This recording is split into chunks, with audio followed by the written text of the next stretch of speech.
Welcome to Recap Diary. Here is the recap of the movie Saw 2, released in 2005. A character named Michael, who perished due to a jigsaw, appears in the movie's opening scene. He also discovers himself in a dangerous helmet in an unfamiliar room.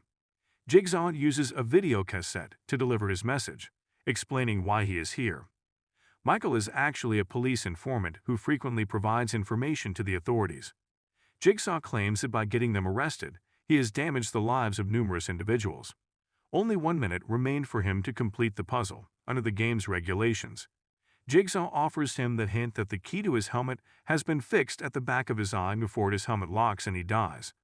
Today was his chance to decide if he could give up the eye he kept on people to preserve his own life. Michael makes numerous attempts to find the key, but in vain. The timer finally expires, shattering his face.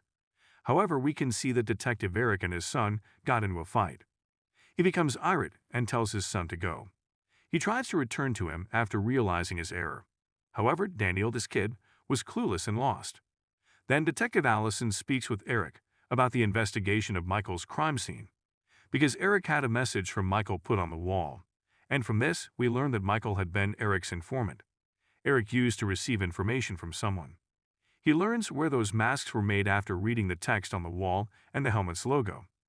With the assistance of the other detectives, Erik eventually learns Jigsaw's secret location and precise position, where they discover Jigsaw as a frail person who is afflicted with cancer. There, they discover that Jigsaw was actually the result of his deft planning rather than theirs. In order to catch them, they can see Daniel, Michael's kid, and many other people locked in a chamber filled with lethal gas on the monitors Jigsaw had placed there. And that gave those people just 2 hours before they succumbed to poison. Jigsaw also reveals to Erik that the only individuals who were kept inside were those that he had wrongfully detained, and Michael was there to assist him throughout. And up until this point, no one who was confined was aware that Daniel was Michael's child. If not, they would have killed him in retaliation. Jigsaw assures Erik that he can save his son if he so chooses. Only if he adhered to the rules of his game would that be feasible. The rules of his game were so straightforward that it just took a little while to learn Jigsaw. He consents to speak to him alone in accordance with the game's regulations. Jigsaw reveals to Erik that he is well acquainted with him during the conversation. When Erik was a police officer 5 years ago, he used to brutally torment his detainees in order for them to confess to the crime. And time smashed a prisoner's teeth. Additionally, he was able to bring fabricated charges against the perpetrators. He explains to him why Jigsaw is who he is. He claimed that people are unaware of the value of life. They also lack survival abilities unless they are faced with certain death. As Erik felt at that very moment for his son, he is aware of how well humans can bear pain, and he intended to use his improper means to convey to the populace the value of their lives. According to Jigsaw, he leaves a mark on the bodies of those who don't make it. On the other hand, every prisoner was attempting to determine why they were there. There, the locals were strangers to one another. Amanda discovers the Jigsaw tape. They learn that they have 2 hours left before the deadly gas kills them. They had to locate the room's secret antidote in order to survive the game. Jigsaw reveals to them the secret code in the shape of a puzzle, that the rainbow-colored coding was there in the back of their brain. Jigsaw also informs them that there is only one explanation for their presence there. The X-mask concealed in the house would provide the hint, which they would discover. They'd also discover a key and a note in which Jigsaw forbade them from using the key to open the door. But Xavier challenges Jigsaw's authority and attempts to use the key to enter the room. However, when he does so, the gun's trigger pops open, and Gus suffocates from staring into the gaping wound. Jigsaw provided the door key on purpose for 2 reasons, because he was aware that, despite his warning, someone would attempt to open the door and be killed. Another option is to inform the populace that rules must be respected is another option. If not, their outcome would be the same.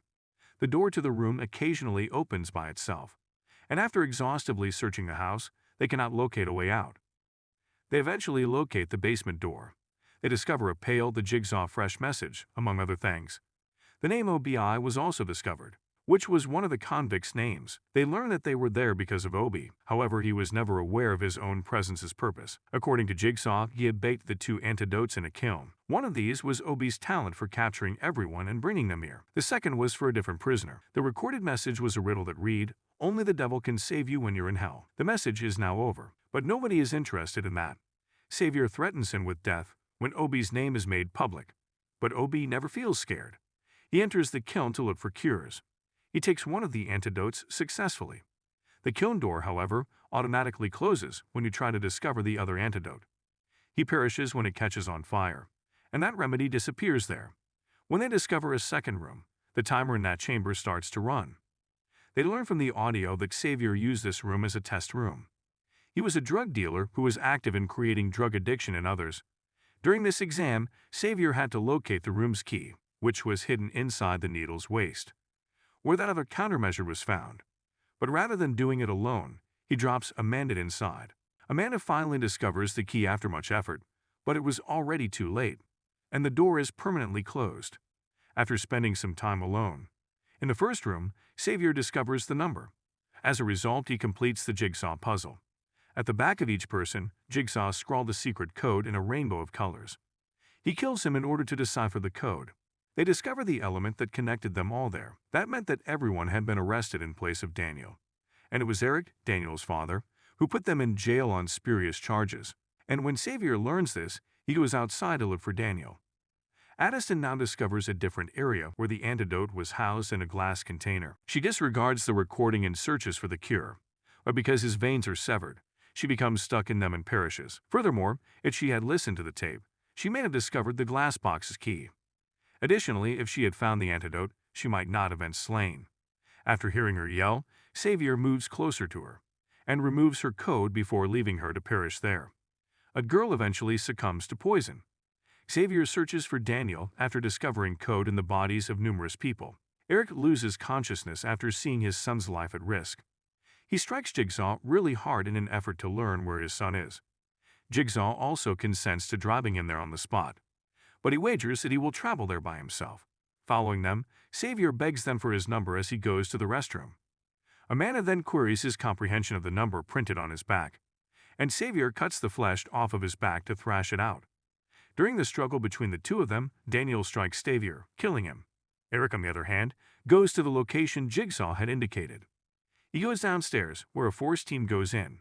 However, they were unable to locate the victims and the persons on the video monitor. Then they realize they were viewing the recorded footage, and that this was not that residence, which implies that whatever happened to the victims happened before Jigsaw was apprehended. Erik, on the other hand, goes into the bathroom to look for his son, but neither Amanda nor Daniel are to be found. Then he discovers the deceased person in the bathtub. The dead body injects him as he approaches, knocking him out.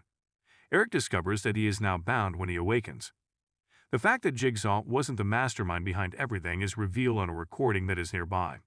And Amanda was the mastermind behind it all, planning to exact revenge on Erik, because Erik falsely accused her and had her detained despite the fact that she had never used narcotics. She was also imprisoned and developed a drug addiction there. Jigsaw forced her to stop using drugs and offered her a fresh lease on life after Erik had destroyed it, and emphasized to her the worth of life. She decides to work for Jigsaw after being impressed with him. Erik was her first victim here, and she purposefully allowed herself to be included among the detainees in order for her to finish her mission.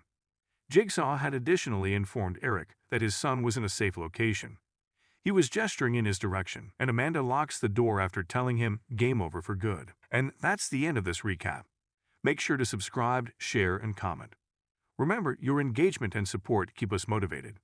See you at the next one.